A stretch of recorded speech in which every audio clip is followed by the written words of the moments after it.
वराहपीडं नटवरवपुः कर्णियो कर्णिकारं बिभ्रदभासः कनककपसं वैजयन्तीं च मालां रन्ध्रान् वेणोर्धसुधया पूरेण गोपवृन्दैः वृन्दारण्यं सपदरमणं प्रागुष्यगीतिकीर्तिः।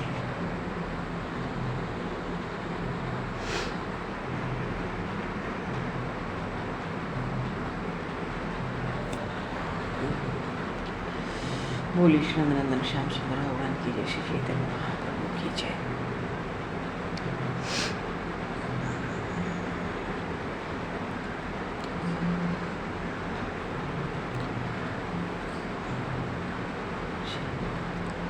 भगवान के अवतार तो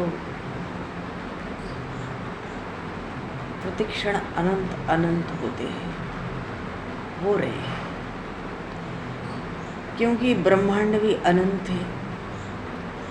तो अनंत ब्रह्मांडों में अनंत अनंत अवतार क्षण क्षण में हो रहे हैं। इसीलिए भगवान वेदव्यास जी कहते हैं, अवतारा या संख्या हरेह सत्व निर्देविया। भगवान के अवतार असंख्य हो चुके हैं और अभी भी हो ही रहे हैं। किसी न किसी ब्रह्मांड में भगवान की कोई न कोई लीला चलती रहती है।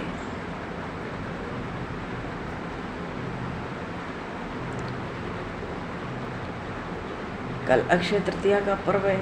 उदया तिथि के अनुसार कल अक्षय तृतीया है। सुबह लगभग 7:30 बजे तक। और बहुतों ने आज अक्षय तृतीया किया कि 11 बजे से पहले ही सुबह लग गई। जो भी अक्षय तृतीया अपने आप में एक अबूझ मुहूर्त का पर्व है। 3.5 मुहूर्त होते हैं पूरे वर्ष में। कुछ पूछने कहने सुनने की आवश्यकता नहीं रहती। कोई भी शुभ कार्य मंगल कार्य हो, उसमें एक मुहूर्त है अक्षय तृतीया। हम जो करना चाहें बिना सोच विचार के आज किसी भी शुभ कार्य मंगल कार्य का आरंभ कर सकते हैं। कल अक्षय तृतीया का पर्व है।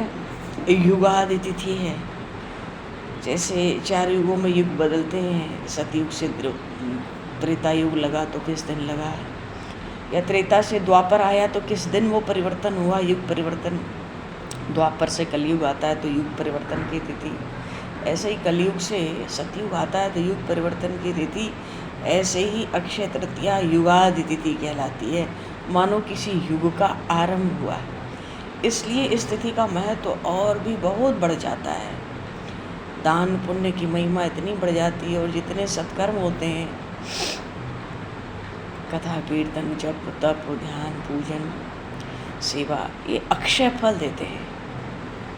इनका अक्षय फल होता है। मानो ऐसा पुण्य हो जाता है कि किसी काल में किसी कल्प में उसका नाश नहीं होता है। इसलिए अक्षय तृतीया पर्व की बहुत महिमा है। भगवान बद्रीनारायण के कपाट भी खुल जाते हैं अक्षय तृतीया पर। और श्री धाम वृंदावन में बांके बिहारी जी महाराज के चरण दर्शन वर्ष में एक बार होते हैं। बरसाना में भी अक्षय तृतीया का पर्व कल संपन्न हुआ। तो अक्षय तृतीया वैशाख शुक्ल तृतीया अक्षय तृतीया है।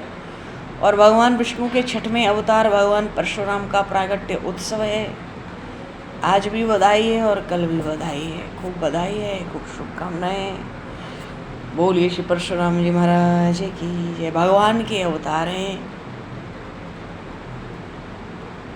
अंशावतार हैं। भगवान का अंशावतार, कलावतार, पूर्ण अवतार, अंशावतार हैं। क्योंकि जब भगवान श्री राम का इनको दर्शन हुआ विदेहराज तनिया के स्वयंवर में, तो इनका अवतार काल पूर्ण हो गया। इन्होंने अपना धनुष भगवान श्री राम को दे दिया, अपने आप ही चला गया, दे क्या दिया। इनको महान आश्चर्य हुआ। भगवान की स्तुति की, वंदन किया और तप करने के लिए आगे चले गए। इनका अवतार काल तभी तक था जब तक भगवान श्री राम से इनकी भेंट नहीं हुई, एक दूसरे के प्रत्यक्ष नहीं हुए। तो ऐसे भगवान परशुराम का 21 बार पृथ्वी की परिक्रमा करके संपूर्ण पृथ्वी को क्षत्रियों से हीन करके, क्योंकि उस समय बड़ा अत्याचार था, पाप बहुत बढ़ रहा था, ब्राह्मणों को संपूर्ण पृथ्वी दान कर दी 21 बार।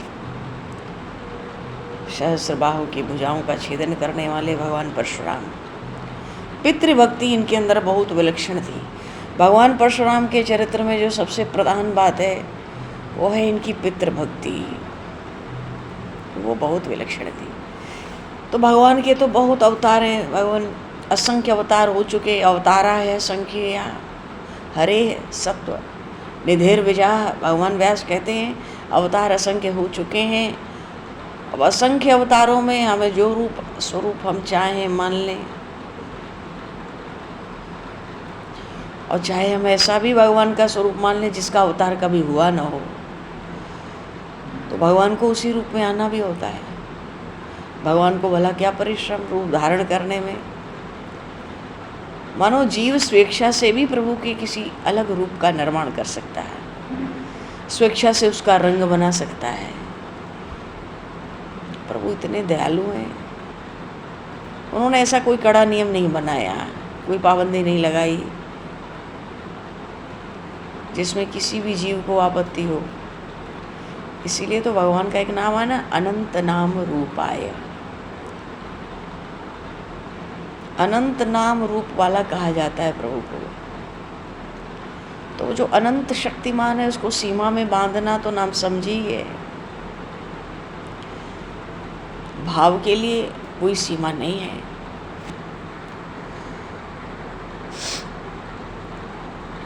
भाव के लिए भगवान ने कोई सीमा नहीं रखी है। आज भी भक्त चाहते हैं नया नया अवतार लेते रहते हैं।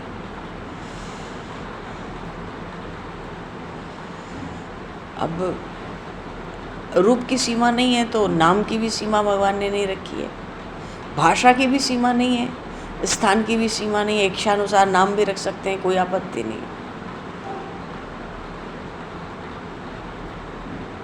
हाँ, नाम में किसी को छोटा बड़ा कहना ये तो अक्षम्य नाम का अपराध है, भगवान नाम का अपराध। भगवान श्री कृष्ण को सखा लोग कन्हैया कहते हैं, मैया यशोदा कृष्ण बलराम को कन्हुआ बलुआ लाला ऐसे पुकारती हैं। और कहाँ तक हैं, गोपियाँ तो चोर जार ये सब शब्द भी पुकारती हैं। और इन शब्दों को सुनने के लिए, नामों को सुनने के लिए श्याम सुंदर व्याकुल रहा करते थे। द्वारिका में रणछोड़ नाम पड़ा, कितना प्रिय हुआ प्रभु को। रणछोड़ नाम का अर्थ ही है युद्ध का मैदान छोड़कर भागने वाला। भगवान ने, भक्तों ने उनका नाम रणछोड़ रखा। भगवान की लीलाओं से भी तो भगवान के नाम होते हैं। तो लीलाओं में जो जो नाम मिलते जाते हैं प्रभु को, उससे भक्त और भगवान दोनों को रस मिलता है। लेकिन तभी मिले जब अंतरंग प्रेम हो। प्रेम ही ना हो तो सारे नाम रूप व्यर्थ से हैं। नाम में कभी शंका भी ना हो कि कौन सा बड़ा कौन सा छोटा। किसी भी नाम से जो नामी है वो शीघ्र मिल जाता है, ऐसा महापुरुष सुनाते हैं।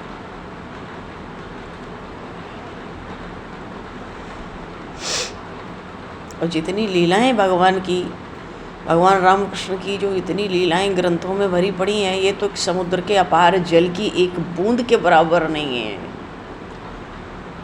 सब लीलाओं को सब ग्रंथों से मिला लिया जाए, एकत्र कर लिया जाए तो अपार समुद्र के अपार जलराशि की एक बूंद के बराबर नहीं है। क्योंकि भगवान रामकृष्ण की लीलाएं तो अनादिकाल से प्रतिक्षण हो रही हैं, नित्य नई नई लीलाएं। तो सीमा में बांधना तो भोलापन है। हरि अनंत हरि कथा अनंता, कहते रामायण शतकोटि अपारा।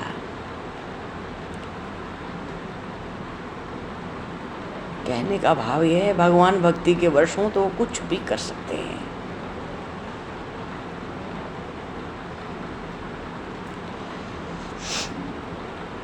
प्रभु व्यापक सर्वत्र समाना, प्रेमत प्रगट मोहि मैं जाना। और प्रेम से तो प्रकट होते हैं, पर भगवान श्री चैतन्य महाप्रभु ने जो अवतार लिया महाराज, वो तो प्रेम का ही अवतार लिया है। नयनम गलद श्रुयाधार्या, वदनम गदगद रुद्धया गिरा, पुलकैते निर्जितम वपुः कदा, तब नाम ग्रहणे भविष्यति। महाप्रभु जी के स्थान में कहते हैं, प्रभु तुम्हारा नाम ग्रहण करते करते, तुम्हारा नाम लेते लेते कब हमारे ये दोनों नेत्रों से जल की धारा बहने लगेगी, कब हम गदगद कंठ से कृष्ण कृष्ण कह के पुलकित हो उठेंगे। और 18 वर्षों तक, अंतिम 18 वर्षों में इतनी जलधारा बही, इतनी जलधारा बही, ऐसी उन्माद की, दिव्य उन्माद की अवस्था। उस जलधारा में वस्त्र का भींगना अथवा तो पृथ्वी का भींग जाना बहुत ही सामान्य बात थी। और उस समय महाप्रभु के शरीर में प्रेम के सब भाव प्रकट होते थे। तो चैतन्य, श्री कृष्ण चैतन्य है, चैतन्य स्वरूप है। और ये 18 वर्ष ऐसे क्यों, इतनी समाधिस्थ प्रेम की संपूर्ण अवस्थाओं में ही निरंतर अश्रुधारा तो एक क्षण को रुकी ही नहीं, संभव ही नहीं था।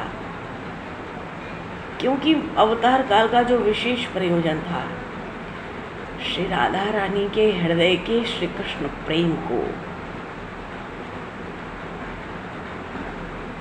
अनुभव करना, उसको प्राप्त कर लेना, और फिर वो विरह दशा, वो विरह भाव, महाप्रभु जी का दिव्य उन्माद। श्री प्रबोधानंद सरस्वती जी महाराज ने एक स्थान में कहा,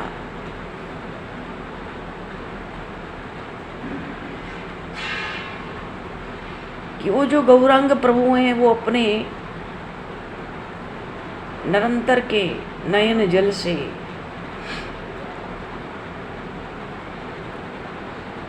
संपूर्ण वस्त्र पृथ्वी को भिगोते हुए प्रवाह चलता था अश्रुओं का। हर क्षण में लंबी लंबी श्वास छोड़ते और बड़े करुण स्वर से हा हा करके, हा कृष्ण, हा श्याम सुंदर कह के बहुत जोरों से रुदन करते थे,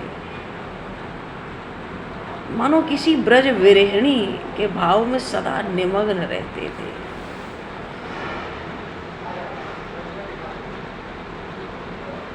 लेकिन श्री चैतन्य देव के शरीर में प्रेम के जो भाव प्रकट होते थे, ये भाव क्रम से धीरे धीरे ही प्रकट होते थे।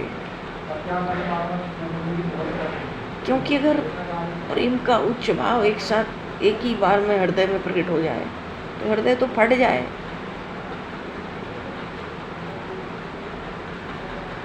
उनका क्या, किसी भी प्राणी का शरीर इन भावों के वेग को एक साथ सहन ही नहीं कर सकता।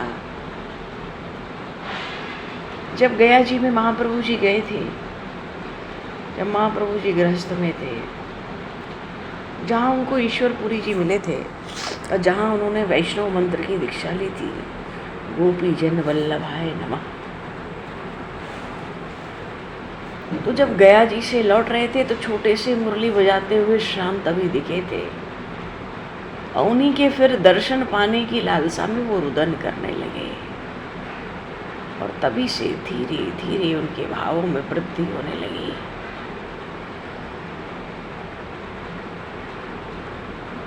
तभी से, और अंतिम 18 वर्ष तो वो अपने पराकाष्ठा में था, प्रेम अपनी पराकाष्ठा में पहुंचा था। पांचों भाव से प्रभु की पंच भाव में उपासना है, शांत, दास्य, सख्य, वात्सल्य, माधुर्य। कहते हैं मधुर भाव सर्वश्रेष्ठ है। क्यों? इसमें सब भाव पहले ही मिले रहते हैं। और जगन्नाथपुरी में महाप्रभु इसी भाव में, इसी मधुर भाव में विभोर रहते थे। और मधुर भाव में भी जो सर्वोत्कृष्ट है वो है श्री राधा भाव। क्योंकि संपूर्ण रस, परिपूर्ण प्रेम, संपूर्ण भाव, संपूर्ण अनुभाव श्री राधा भाव में जाकर परिसमाप्त हो जाते हैं।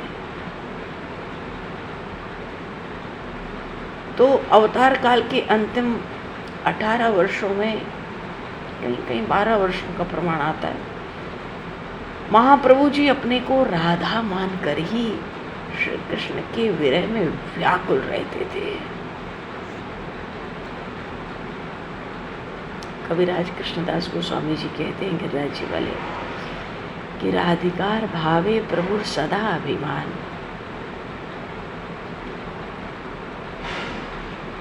राधिकार भावे प्रभु सदा अभिमान। मानो महाप्रभु जी श्री राधा भाव में ही भावान्वित होकर, राधा भाव का अर्थ है वो अपने को राधा रानी ही मानते थे और श्याम सुंदर का विरह उनसे सहा नहीं जाता था। वो अपने को श्री राधा ही समझते थे। और यदि ऐसी स्थिति में उनके शरीर में दिव्य उन्माद प्रकट होते हैं, संपूर्ण रस, संपूर्ण प्रेम, संपूर्ण भाव, अनुभाव, सब महाभाव सब प्रकट होते, तो इसमें आश्चर्य करने की बात ही कौन सी है। पर उनकी सब क्रियाएं और सब चेष्टाएं किसी विशेष ब्रजगोपी की विरह की स्थिति के होते थे, जो दूसरे नहीं समझ पाते थे महाप्रभु के भाव को। उनके अंतरंग भक्तों को छोड़ के वो यही समझते थे, ये तो ब्रजगोपियों की भी उत्कृष्ट अवस्था है, जैसा पढ़ा सुना है आज तक कथाओं में। ये तो किसी उत्कृष्ट ब्रजगोपी की ऐसी विरह दशा है। एक दिन महाप्रभु जी स्वप्न में रास लीला देखने लगे। रास लीला सोचते हैं, अच्छा ये प्यारे को बहुत दिनों के बाद आज वृंदावन में देखा है, पर देखो वही सुंदर अलकें, वही मधुर मुस्कान, वही हाव भाव कटाक्ष, ऐसे ही रास में थिरकना, सखियों को मिलना, कैसा सुख, कैसा आनंद। धाते धाते कर करके सखियों के बीच में श्याम नाच रहे हैं और भौं का अपने भ्रिकुटी का संचालन कर रहे हैं, सखियों की ओर देख रहे हैं, देख देख के बंशी बजा रहे हैं। महाप्रभु जी भूल गए क्या कि ये स्वप्न है कि जागृति है, क्योंकि महाप्रभु जी उस रस में सराबोर थे।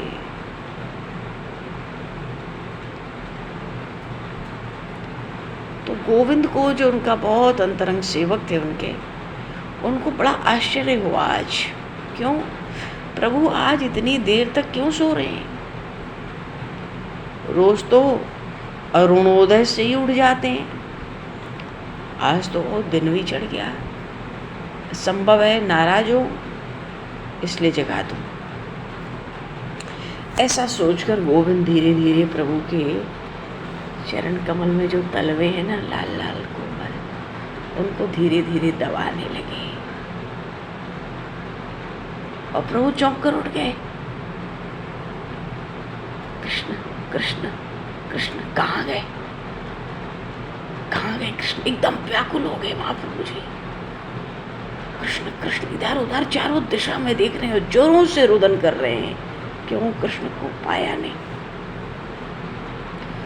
बहुत जोरों से रुदन करने लगे। हम कल्पना करें कि जो महाप्रभु के परिकर हैं, एक एक भक्त महाप्रभु को जरा सा कष्ट नहीं दिख पाता था, वस्त्र का, भोजन का, शैया का, विश्राम का। जब महाप्रभु जोरों से रुदन करते होंगे तो उन भक्तों की,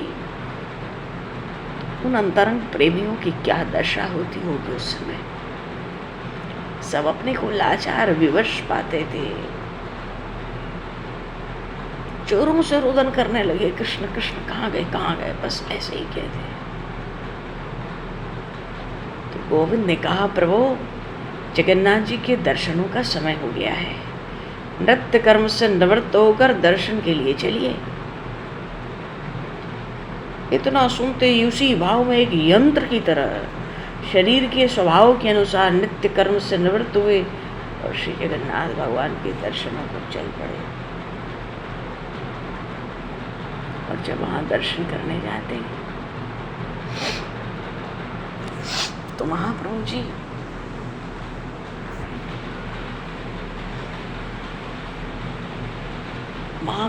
गरुड़ स्तंभ के सहारे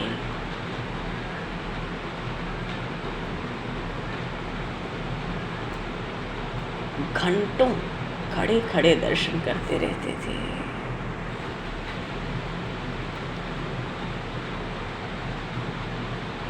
और उनके दोनों नेत्रों से जितनी देर तक वो दर्शन करते रहते उतनी देर तक जल की दो धाराएं बहती रहती। आज तो इतना आवेश था दर्शन का कि आज महाप्रभु जी ने जगन्नाथ जी के सिंहासन पर, बोलिए श्री जगन्नाथ भगवान की जय, पर आज प्रभु ने जगन्नाथ जी के सिंहासन पे उसी रास लीला वाले मुरली मनोहर के दर्शन किए। बोलिए श्री रास बिहारी सरकार की।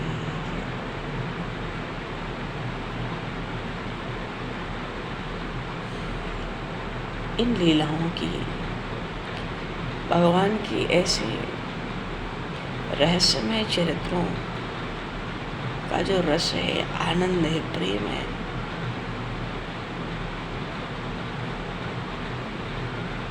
कोई भी वाणी में उसको क्या कहेगा। ऊपर से हम जैसे तुक्ष जी आज मुरली मनोहर के दर्शन हो रहे हैं जगन्नाथ जी के सिंहासन पर, और वैसे ही मुरली बजा बजा कर प्रभु की ओर मंद मंद मुस्कुरा रहे हैं। महाप्रभु जी अपलक उस रूप माधुरी का पान कर रहे हैं।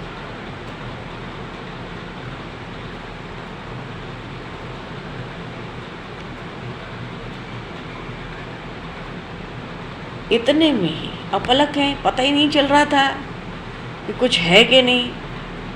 एक उड़िया प्रांत की कोई वृद्धा माता जी आई, जगन्नाथ जी के दर्शन नहीं मिल रहे थे तो महाप्रभु तो गरुड़ स्तंभ के सहारे घंटों खड़े रहते। जब उसको जगन्नाथ जी के दर्शन नहीं मिले तो गरुड़ स्तंभ के ऊपर चढ़ गई। चढ़कर थोड़ा ऊपर जब चढ़ी तो महाप्रभु के कंधे पर पैर रखकर दर्शन करने लगी।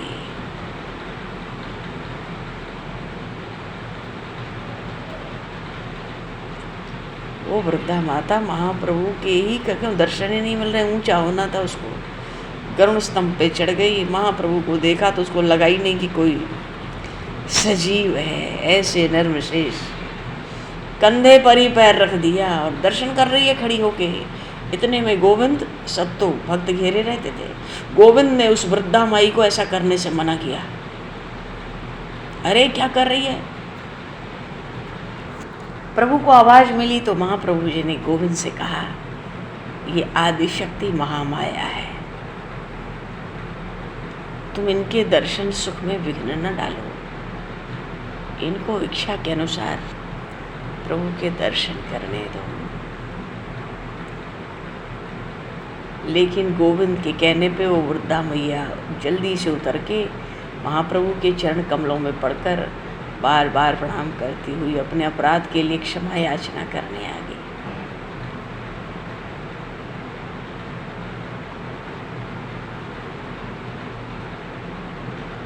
महाप्रभु जी उससे कहते हैं बड़े गदगद कंठ से, माता, जगन्नाथ जी के दर्शनों के लिए तुम्हें जैसी विकलता है, ऐसी विकलता तो जगन्नाथ जी ने मुझे भी नहीं दी। हाय हाय मेरे जीवन को धिक्कार है।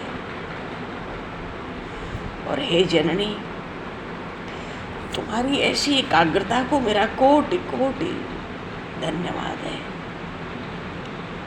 आज तुमने मेरे कंधे पर पैर रखा और तुम्हें इसका पता भी नहीं। इतना कहते कहते प्रभु फिर आवेश में रुदन करने लगे, भाव संधि। और जब भाव संधि हुई तो स्वप्न का जो भाव है वो जाता रहा। जब वो भाव जाने लगा तो महाप्रभु जी को जगन्नाथ जी के सिंहासन पे सुभद्रा जी, बलराम जी के साथ श्री जगन्नाथ जी भगवान के दर्शन होने लगे।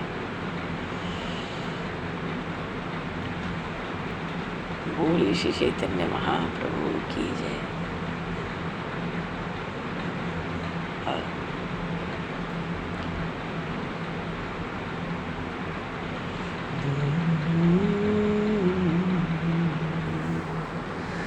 श्री कृष्ण चैतन्य प्रभु दया कर मोह,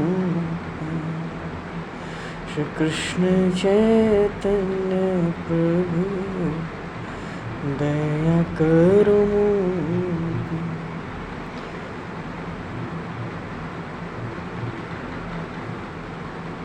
कृष्ण चैतन्य प्रभु दया करो मोह।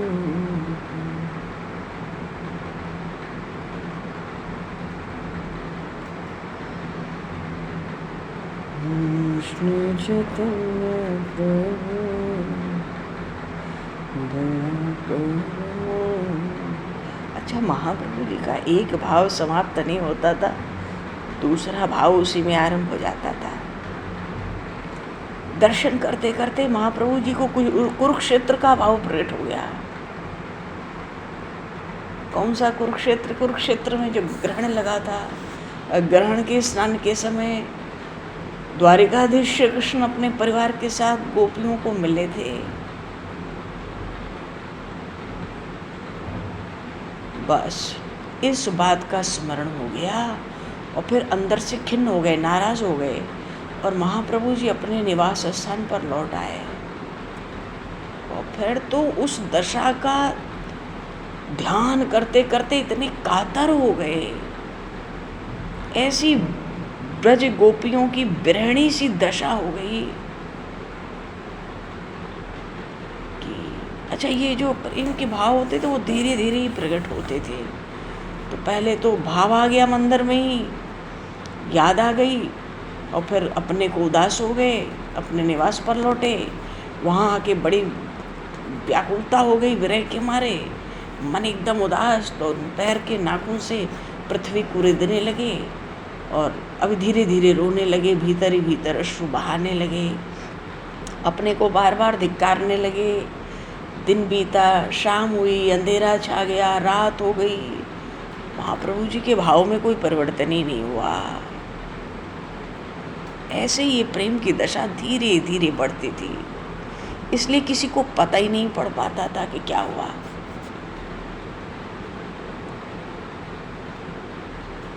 कोई परिवर्तन ही नहीं हुआ। दिन बीत गया, वही उन्माद, वही व्याकुलता, वही विरह वेदना रह रह कर उनको व्यथित कर रही है। राय रामानंद आए, स्वरूप गोस्वामी आए, ये तो खुद ही ललिता विशाखा सखी के समान है, वही हैं ही।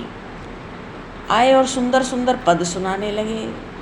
राय रामानंद कथा करते थे, स्वरूप दामोदर बड़ा सुंदर सुंदर पद सुनाते थे। पर आज महाप्रभु जी को कुछ भी धीरज नहीं बंधा।